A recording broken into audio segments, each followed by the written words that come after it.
Hello everyone, সবাই কেমন আছেন? আশা করছি সবাই অনেক বেশি ভালো আছেন।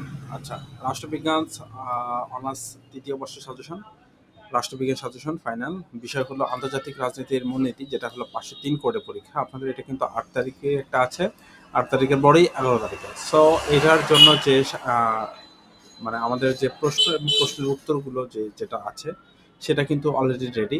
আপনারা যারা পেইড স্টুডেন্ট, যারা অলরেডি, আমি সবাইকে দেওয়ার চেষ্টা করেছি। যারা 503 কোডের উত্তরগুলো পাননি, আমাকে হোয়াটসঅ্যাপ নাম্বারে যোগাযোগ করুন।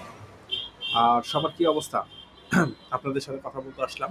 আপনারা ভালো করছেন কিনা, কেমন করছেন, এই বিষয়গুলো জানার জন্য।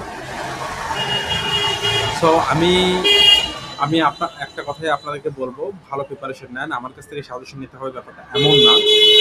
কমন উপর থেকে সাজেশন এবং ভালো সাজেশন নেন, কারণ খুবই গুরুত্বপূর্ণ। এবার কিন্তু জাতীয় বিশ্ববিদ্যালয় কিন্তু দেখেছেন যে প্রচুর পরিমাণে স্টুডেন্ট ফেল করেছে। সো কোন পরীক্ষাতে কি হয়ে যাবে বলা যাবে না, কারণ আপনি আপনার কষ্ট অর্জিত অর্থ দিয়ে ফর্ম ফিল আপ করেছেন। এখান থেকে আপনাকে